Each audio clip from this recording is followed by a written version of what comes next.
and welcome back to Rue's Life on this glorious day. It is 38.4 degrees here in the polytunnel and it's 25.6 degrees outside. We've had rain and sun, and of course that's just wonderful weather for growing our plants, but the downside is it's also wonderful weather for growing our weeds. So today I need to get on with some of the weeding in the outside beds, but I've got so much going on here in the polytunnel. I'm hanging fire at the moment with what I'm going to plant out because I want to wait for my nematodes. They're not here yet. I've got a little bit longer to wait, and there's just no point putting things out if they're going to get slugged. So let's have a look at what's going on in here, and then I'm going to crack on and get some stuff done outside. So here on the staging, everything's looking great. I have potted a lot on, so these mini butternut squash, for example, and they're looking great. They're all due for a water. I've been out swimming this morning, and I hadn't watered. I've got a Yukiki kiri here, a little tomato. These are the midnight snacks. I've got 3 of those. So yeah, everything's looking really, really good. And look at these dwarf beans, looking fabulous. And most exciting still, my asparagus is looking really good, so I'll be potting that on soon. So let's have a little look at what else is going on in here, because I have moved a few things into beds now, so let's have a look at those. The beans I've now put into the beds under the bean arches here. So these are the bolotto. Across here we've got, let's just move you up a bit, some Madeira maroon here, and down here are the gigantes, and they're looking really healthy.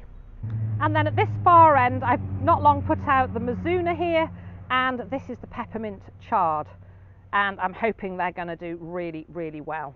More seedlings here, and a lot of these are really ready to get out. I mean, you can see those sweet peas are starting to flower, so I might just nip the tops of those off. I want to get them out, but I'm just hanging fire. It's only, I think, a week now. In fact, it's not even a week until those nematodes arrive, and then it'll be that mass planting out. And then across here, again, more. These would be nowhere near ready for going out, but lots of flowers, peas, and some wildflowers here. So I've been pushing on with weeding across these beds, and I've nearly completed this one. I've got more than half done.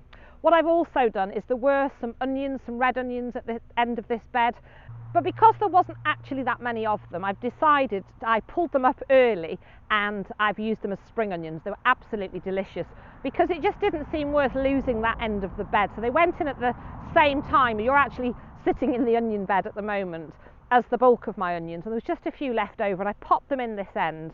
But as I say, I've decided I'd rather have the space for something else. So what I want to do now is just finish weeding this bed, and then these beds are really ready then for planting up. I've got the onions that you're sitting in, the flower bed behind you is looking great. I've got some leek, chives and shallots that are out, but I want these beds ready so that the minute I get those nematodes in and they're settled and I know that I'm less risk of things being slug damaged, I can really crack on and plant things out.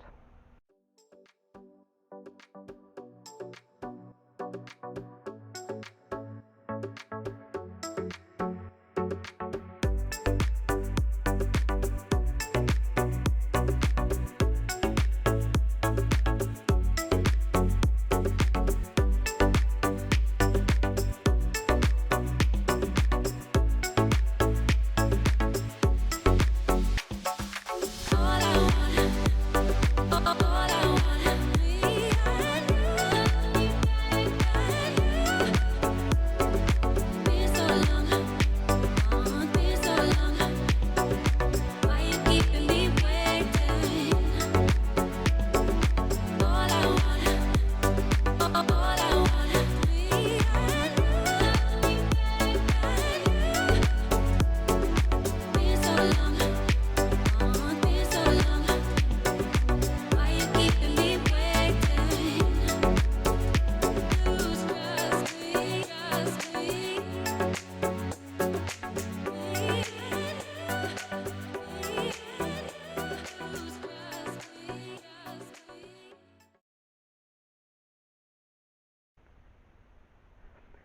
So that's pretty much all the beds weeded now and ready, so that once the nematodes are in, I can get planting out.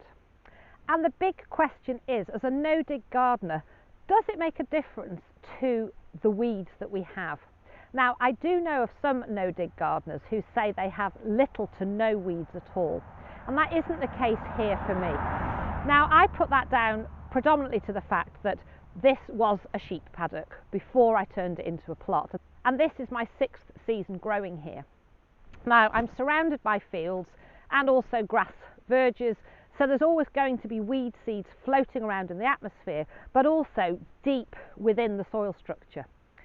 What I do find, and the massive advantage for me, and the reason I will continue to do no dig, is because what is there, when they come through, either whether they're driving up from the bottom or those that sort of scatter across, is that they just don't take a purchase in the same way. So yes, you saw I have a lot of weeds, but weeding is so easy. So the roots are really, really weak, they're really easy to pull up. And a bed this size, back at my allotment years ago, when I didn't use no dig, would probably have taken me a good couple of hours to weed, because they were such strong rooted, established, if you will, weeds. Whereas here, they just come up so easily. So this stretch here, this one bed, I've done in 2 20-minute sessions. So for me, no dig definitely makes a difference. So I'm going to get on and do my watering now. I normally water first thing in the morning, and then I water again in the evening. I'm a little bit later in the day doing it today because, of course, I went off wild swimming early this morning and I knew I'd be spending time at the plot. So I'm going to get on now and get these beds and baskets and seedlings watered. So I hope you're all well. I hope you're really getting into your growing now. Do let me know in the comments below, how are you getting on? Are you about the same as me? Are you ahead of me or a little bit behind? But I think the most important thing to remember is that we always catch up in the end. Thank you so much for watching. Take care, and I'll see you all again really soon.